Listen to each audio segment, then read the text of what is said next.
Hi there, and welcome to the Spark Accounting live show on Facebook. Today, we're going to talk about 5 things that you can do right now, pain-free things that you can do right now to cut expenses. And my name is Jennifer Quinn. I'm excited to host this. I'm going to bring on our expert, the CPA that knows everything. I swear she's amazing. She is also a Profit First professional, a QuickBooks Pro advisor. She has this long list of designations behind her name. She's continually learning more and more and more, and she's here to share some quick, easy things that you can implement right now to cut expenses. So we are super excited that you're here, and I am excited to introduce you to Julie Babcock-Hyde. Hi, Julie. Hello, happy Friday. It is a happy Friday, isn't it? It is. This is a good day, and we have kind of an exciting thing coming up as a global world, right? On Monday. Oh, absolutely. I am looking forward to the eclipse and being in the path of totality here in Idaho. I know, we have a prime spot. We do indeed. Looking forward to it. What are your plans for the eclipse?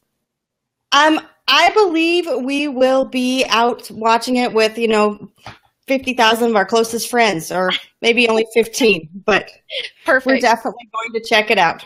Excellent. Perfect. Okay. So today I'm excited. We're going to talk about 5 pain-free ways or even strategies to reduce expenses in your small business. And there's an old saying, a penny saved is a penny earned. And how could that apply to us as small business owners? Well, it's funny. I love that saying. There's a lot of people that will tell you that you've got to spend money to make money. I'm sure we've all heard that. And then we've got the voice of our parents and our grandparents in the back of our head doing the penny saved is a penny earned. And at times in your business, they're both true. But let's talk a little bit about this whole concept of a penny saved is a penny earned. One of the problems that most small businesses have, in fact, 80% of small businesses fall in this category, they are break even. Now, most small business owners are focused on growing sales. But the problem is that as sales grow, their expenses often grow right along with it. And so they're still just break even. They're not making money. And so we know that as small business owners, we want to do better than that. So let's talk about that. We know there's no magic formula to profitability. We need to bring in more revenue than we spend in expenses, right? Not a magic formula. So one of the things that a lot of small businesses need to look at is there a little bit of fat that they can cut? We all have it. We all know that we've spent money on something stupid in the last year. Or the last week, as the case may be. Yeah, whenever you did it, but we all know that we've got stuff. Like right now, for myself, I've got a $75 a month thing that I just need to get rid of and kill, but I have 3 or 4 steps I have to do to make it happen, and it's just not happening. So right, and so $75 doesn't sound like a lot, but when you add that up over the course of a year, or 2 years, or 3 years, or however long it takes you to turn those things off. So that's a really good lead into one of the first ways that I like to tell people to look at cutting their expenses. Okay, and that is those recurring expenses. Have you ever signed up for a gym membership and never gone, and it just keeps hitting your account and you think, oh, I'm going to use that someday, Or, you signed up to classmates.com at home, because you thought, so you got that message that somebody was trying to contact you. Right. And then you found out it was somebody you don't want to talk to anyway, but you never cancel it. You're right. So we do the same thing in our business. And so one of the beautiful things that you can do is go into your accounting system and look and see what those charges are that are happening every month. You can do it on your bank statement. You can do it in your accounting system, but stop and look and see what you've got happening every single month and what stuff that's in there that you're either A, not using at all, or B, you're not getting enough for what you're paying for it. Okay. Perfect. I love it. I want to give a quick shout out before we go on to the next one. Sarah Phillips is here. She said, good morning. Hello, Sarah. Good morning to you. Okay, so, and if you are watching, please leave a comment so that we can give you a shout out. We can't see who's watching unless there's a comment. So, Sarah, thanks for that. Okay, so get rid of all those, and we all have them. How often do you recommend that we do that? I would say to look at it at least annually, but sometimes if you're feeling tight, it's a good thing to do every 6 months.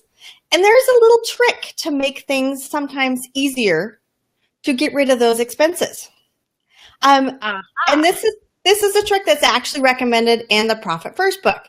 And the trick is get a new credit card. Cancel your credit card, get a new number. Oh my gosh! And now all of a sudden, sometimes it's easier to say no when you get the notice that says, hey, we need you to put your credit card number, a new credit card number back in. Because at that point, you have to make the decision of, okay, yes, I really want to opt back into this, as opposed to saying, yeah, I don't really need that. That is brilliant and a quick hack, a quick life hack right there. Exactly. Okay, good. Before we go on to 2, we have a few more people leaving comments. So hello, John, to you, and hello, Yolanda. Welcome. We're happy to have you here. Okay, number 2 is to take a look at your income statement and sort it by the highest cost to the lowest cost. Because if you really need to make a big change in your expenses, you're going to have to move some of those high numbers. And for every business, it's different. Some businesses spend a ton of money on rent. Some businesses spend a ton of money on travel. Some spend a ton of money on education. Whatever that is for your business, you need to look at those and look and see what opportunities you have to reduce those. If your top cost is travel, maybe it's time to get on the webcam and have some meetings with your clients instead of going to see them. If your top cost is education, maybe it's time for some virtual training. Look at those costs and see if there's some opportunities. Now, I will say one thing.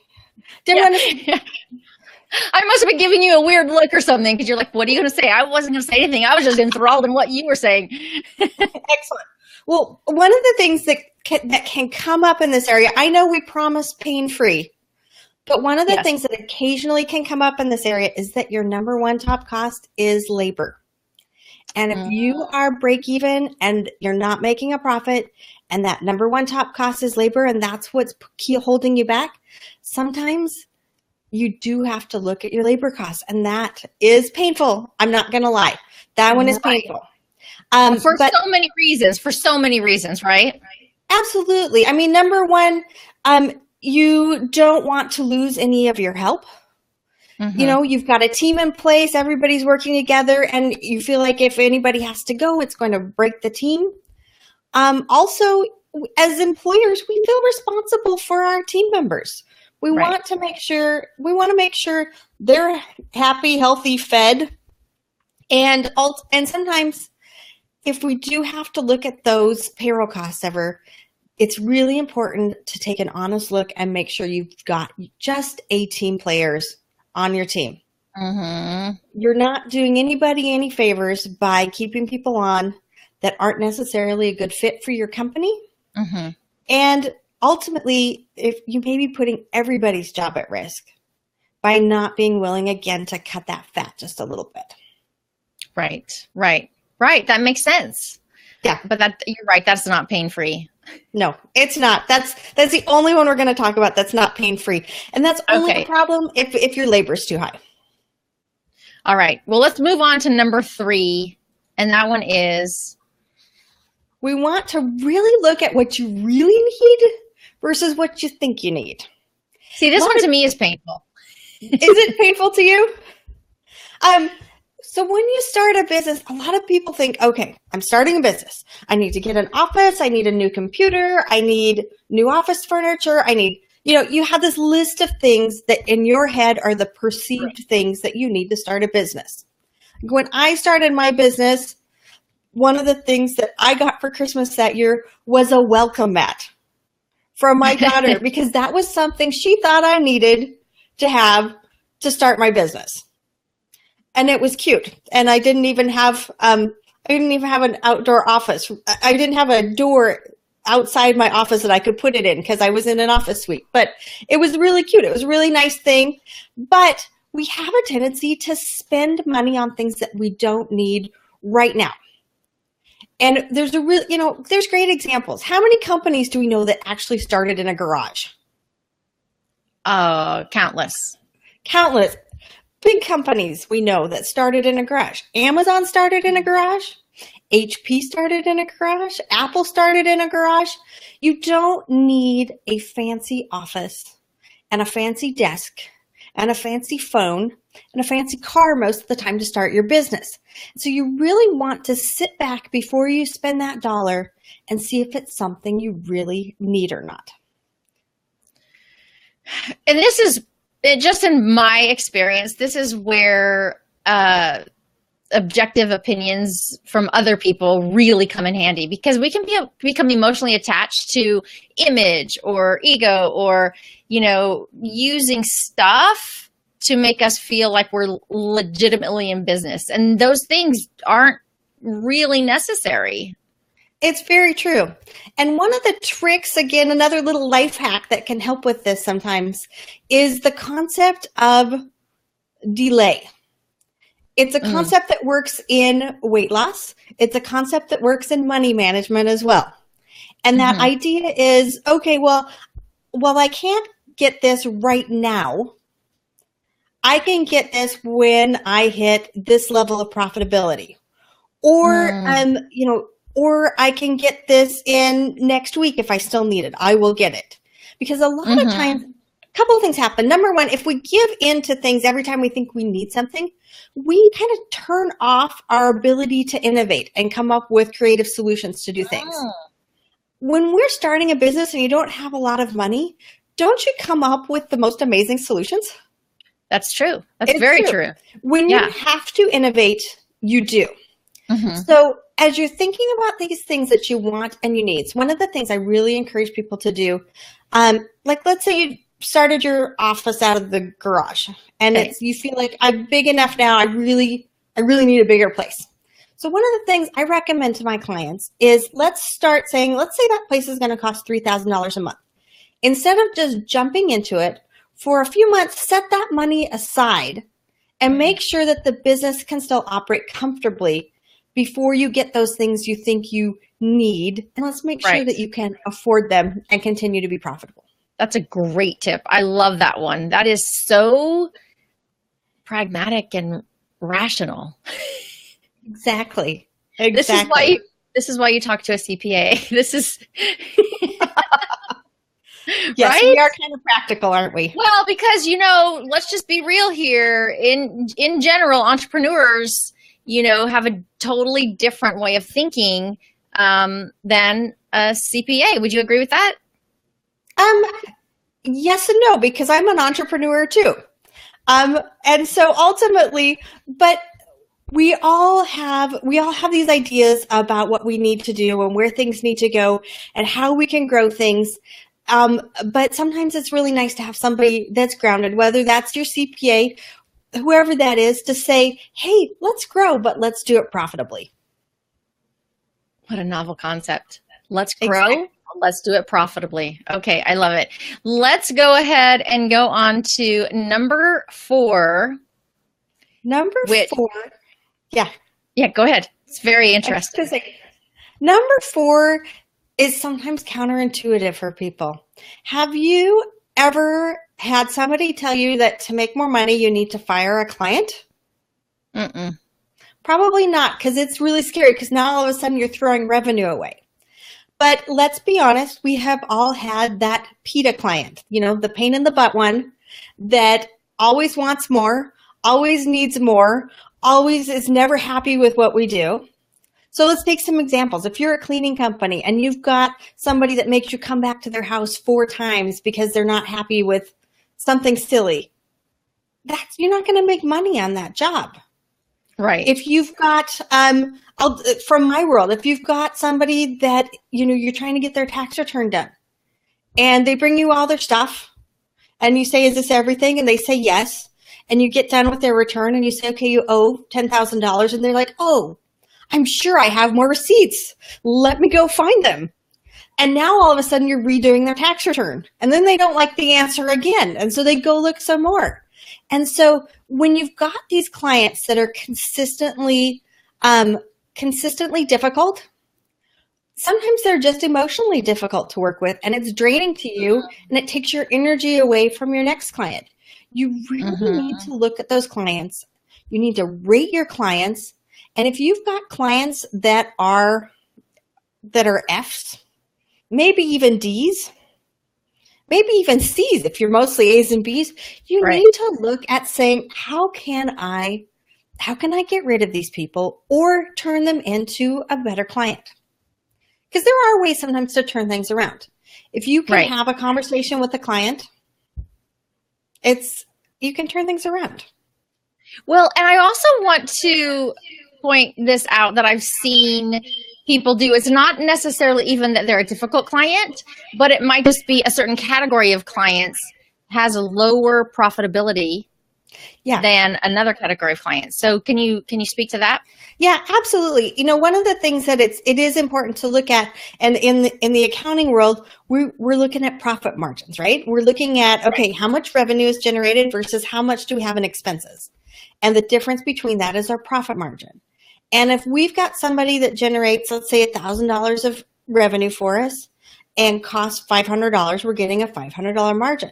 If we have other people that are generating $1,000 and are only costing us $200, we've got a higher margin. And so again, if you're looking at, we've got to increase profitability, we've got to reduce costs, maybe you need to grow the stuff that's only costing you $200 to deliver instead of the stuff that's costing you $500 to deliver, so that you can increase your margins. Perfect. I love it. Okay, let's move on to number 5. And before we go there, I just want to invite the viewers, whether you're watching live or on the replay, go ahead and post your questions. We will, if we get them while we're live, we'll answer them live. If not, then Julie will go back through and answer all of the questions that you have. Okay, so let's go to number 5. Number 5 is going to be shocking. It's not going to be shocking because I always talk about this. Number 5 is let's implement Profit First. So Profit First is a cash management system that plays into our natural behaviors as humans. We do 2 things as humans. Number 1, we follow Parkinson's law. And Parkinson's law says that as much of a resource as we're given, we're going to use it up most of the time. So that goes back to this concept. If we got 2 weeks to complete a project, we take 2 weeks. We got 1 week to complete a project, we take 1 week. It's the same project. We just expand what we use up. And we tend to do that with our cash and our money. That's why we have so many companies that are break even. It's because they see this cash available and they spend it all. Another point that Profit First works within our natural behaviors is that as small business owners, if we're making a spending decision, the first place we usually look is if we have money in the bank or not. Oh, I want a new computer. How much money do I have in the bank? Okay, I can afford it. Awesome. Let's get it. Right. So Profit First basically is this cash flow method where we are taking money from our revenue and we are setting it aside first. We're almost hiding it from ourselves, if you will, so that we don't spend that, so that when we look at our operating expense account, it's a lot lower than it would have been. Because we've set aside money for profit. We've also set aside money to pay our taxes at the end of the year. Because if we're going to be profitable, we're going to owe taxes. We've set aside money to pay ourselves. And then we have what's left over to operate the business. Now, have you ever in your household had somebody increase their 401k percentage? Yes. Suddenly, yeah. So all of a sudden you've got 1% less income or 2% less income coming into the household, right? Right. Does the world come to an end? No, it's crazy, but it doesn't. It doesn't. And do you usually even notice it? No, not really, because you just see how much money is in there. Exactly. And so The same thing happens with our business. We make these little small adjustments within our household. So we cut the groceries back a little bit. We go out to dinner and go, oh, well, we've only got $50 for dinner instead of $100 for dinner. So let's go get pizza. Sure. You make these little small adjustments, and you do the same thing in your business. So now all of a sudden you've got, you look and see the company Christmas parties coming up, and okay, we're not going to fly everybody to Vegas this year because we don't have enough money to do that. But here's what is within the realm of possibility. And you make those small little changes, and it can add up to be a lot of savings and really add to your profitability. That's great. You know what this reminds me of is the old envelope method, right? Yes. You put your money in an envelope. Exactly. And Profit First is a lot like that. It's the fancy version for business, if you will, where instead of using envelopes, we're using 5 bank accounts at least. To do that, we've got one that we keep our revenue in, and then we allocate that out to profit, owner's pay, taxes, and then the leftover is operating expenses instead of the leftover being profit. Wow. That was a light bulb moment. The leftover is operating. Okay. Yep. Perfect. So we just learn how to live on less for the business, just like we do for our house. Okay. And so if anybody wants more information on Profit First, you are a Profit First professional. And I know there are very limited Profit First professionals in the country. There are a limited number of us across the country, across the world now. We are international. Oh, okay.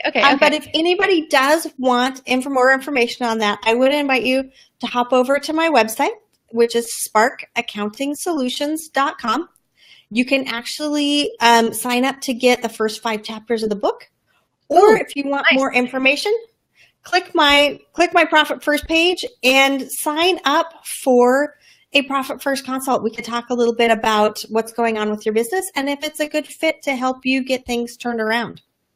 Perfect. And Yolanda said, yes, need more info. So Yolanda, hop over to sparkaccountingsolutions.com. And Julie, any final thoughts for us on what we need to do to increase our profitability as small business owners? I think today we've really talked about kind of the expense side of things. I think next month we'll talk a little bit about boosting the revenue side of things, because it really is, there's 2 prongs to profitability. One side, we got to manage our expenses, and then the other side, we do have to manage our revenue. And nobody can save themselves to a profit. It can't happen. Let's say interesting. Yeah. So if the only thing you have is expenses and you have no revenue, there's no way you're ever going to be profitable. Right. But today we're really talking about cutting the fat. And, I've talked to people all the time and they're like, oh, yeah, well, I'm not so worried about that. If I can just increase my revenue by, $10,000 a month, I don't need to worry about that $100 a month cost that I haven't turned off. But my message to you is, would you ever physically take $100 bill and set it on fire? Because no, none of us are ever going to do that. But we're basically by not cutting the fat, by not being careful about our spending and choosing wisely, we're basically setting our $100 bills on fire. So let's save those, do something more fun with them, and focus on profitability, and don't waste money. Perfect. I love it. Julie, thank you so much for all of this information and for your time. So if you guys want more information on how to become more profitable in your business, head over to sparkaccountingsolutions.com and grab the first 5 chapters. Now, if you found value in what you heard and you know other small business owners who might benefit from this, could you please share the video out? Just go ahead and share it, tag them in the comments, and let them watch it too, because these were some amazing tips, and we're all just out there trying to, make a living and feed our families. So why not share the knowledge? And with that, we are out. Thank you so much for joining. And if you have any questions at all, leave them in the comments or head over to sparkaccountingsolutions.com and fill out the form, and Julie will get back with you. All right. Take care, everybody. Have a great Friday, a happy weekend, and happy solar eclipse on Monday. Okay. Talk to you later. Bye-bye. Thanks. Bye-bye.